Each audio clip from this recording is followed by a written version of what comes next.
L ici égale AG. Ainsi, on va dire que G, puisque L égale à G, vu que L est barré centre, hein, et centre de gravité tout simplement du triangle ABCD, donc ça veut dire qu'il est isobarré centre de A1, B1, C1. Donc, vu que L c'est G, donc ça veut dire que G va être barré centre de A1, B1 et C1. Voilà.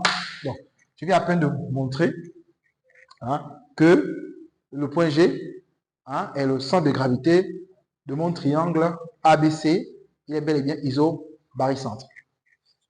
Ensuite, la question 2C, on demande en déduire trois réels, alpha, bêta et gamma, tels que A soit barycentre,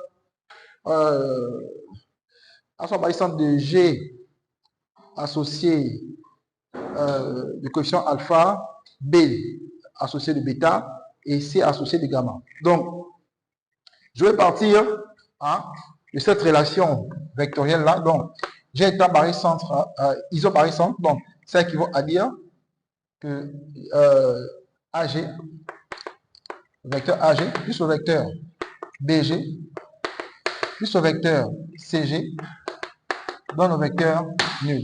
Ouais. Et là, je vais introduire mon point A. Je vais utiliser ici la relation de chasse pour décomposer ici mes vecteurs. Donc, j'aurai ici AG. Étant donné que j'ai le vecteur AG, pas besoin d'introduire le point A ici. Donc, j'aurai plus. Ici, je vais introduire mon point A. Donc, j'aurai le vecteur BA plus le vecteur AG plus le vecteur CA plus le vecteur AG dans le vecteur nul. Et là, ça me fait 3AG plus BA, le vecteur BA, plus le vecteur CA dans le vecteur nul.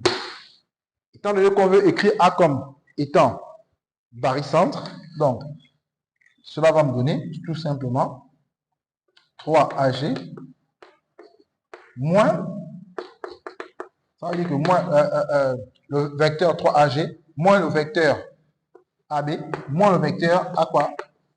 AC dans le vecteur quoi? Nul. Or, cette somme vectorielle là équivaut tout simplement à dire que A est barycentre de G 3 B moins 1 et enfin C moins 1. Donc ici, par identification,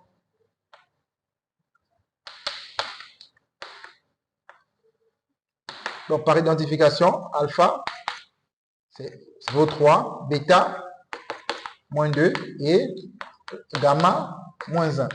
Donc, bêta, moins 1.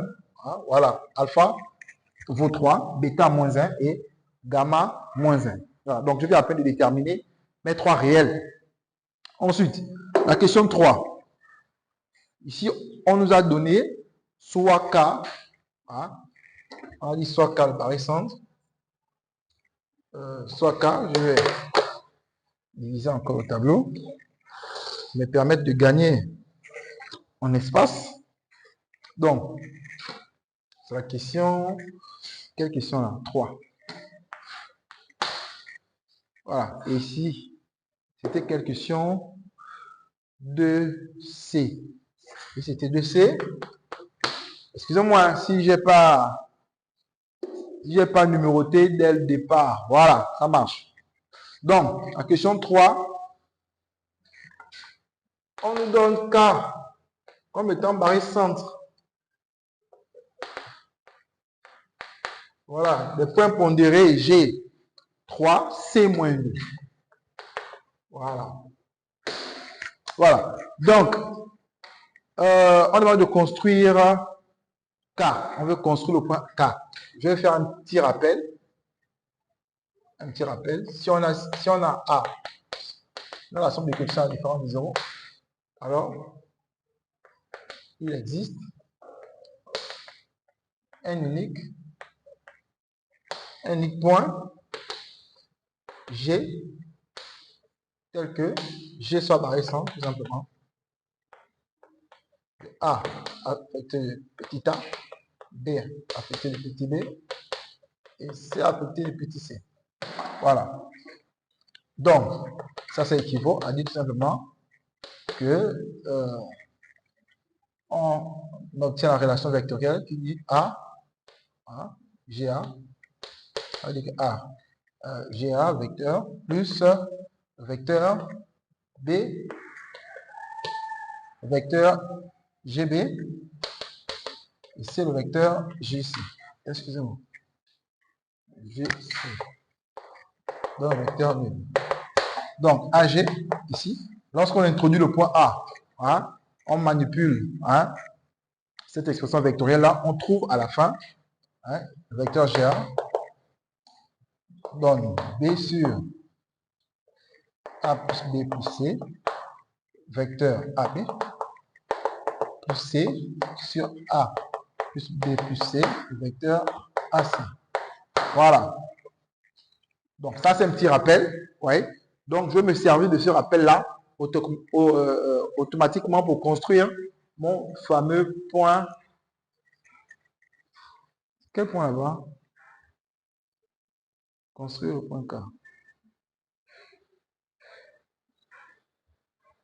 Ah, mais K, c'est pas. K, c'est pas. Il y a un souci. Excusez-moi. J'ai mal reproduit là. Il y a un souci à ce niveau-là. K, c'est K est barycentre. Excusez-moi, j'ai mal recopié. K, c'est le K, il est ici. Je me suis trompé. Non, il est là. Voilà. K barycentre. A1. Voilà. B. 1. Voilà. Et C-1. Voilà. Voilà. Barycentre de ces points pondérés associés avec ces coefficients-là. Donc là, j'aurai. Voilà. Donc si je me sers de la propriété, donc j'aurai quoi? J'aurai AK. Donc le vecteur AK va me donner 1. Ici, donc, ici, mon B ici, mon coefficient ici vaut 1. Vous voyez? Et mon coefficient C ici vaut moins 1. Vous voyez? Donc, je vais tout simplement appliquer la propriété. Donc, j'aurai 1 sur la somme. Lorsque je fais la somme me donne 1. Voilà, donc, vecteur AB. Plus, voilà, moins C, C c'est moins 1. Donc, j'aurai moins 1. Voilà, sur la somme. Ça donne encore 1. Vecteur AC. Donc, j'aurai AK. Le vecteur AK va me donner le vecteur AB moins le vecteur AC. Donc là, va me donner le vecteur AK qui est égal au vecteur AB plus le vecteur CA. Oui. Et là, j'aurai AK, j'aurai CA, le vecteur CA, plus le vecteur AB. Je change seulement le positionnement ici. Donc la relation de chasse, le vecteur AK, relation de chasse ici. Donc, mon vecteur AK est égal au vecteur CB. Voilà. Donc, je vais construire mon point K parce qu'après ici, voilà, on demande de construire K. Voilà. Donc, je vais construire A à K. Voilà. CB. Voici mon vecteur CB. Oui. Donc, les vecteurs CB et AK sont comment? Sont égaux. Donc, ça veut dire qu'ils ont même sens, même direction et même norme. Donc, je vais prolonger ma droite. Je vais prolonger ma droite ici. Prolonge ma droite ici. Je vais prendre mon compas. Je vais prendre l'écartement. La distance BC. Voilà. La norme de ce vecteur. Ouais. Et je viens depuis le point A ici. Je viens depuis le point A. Et là, paf, j'ai mon fameux Point K cherché. Voilà. Voici mon point K. Ouais, donc je viens construire le point K. Après, qu'est-ce qu'on nous demande? On nous dit de montrer que K est aussi barycentre. Donc, hormis que K soit barycentre des points pondérés A1, B1, C-1, on demande aussi de montrer que K est aussi barycentre des points pondérés G3, C-2. Allons-y, c'est la question 3B. Allons-y, 3B. Donc, ici, pour montrer ça, je parle ici ou là. Voilà. Je vais partir de là. Hein? Donc, K barycentre. Je sais que K est barycentre de A1, B1, C-1.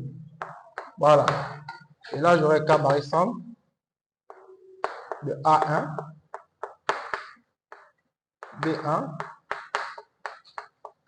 C-2 plus 1.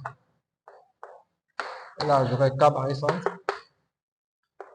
de A1, B1, C-2. Donc, C-2. Voilà.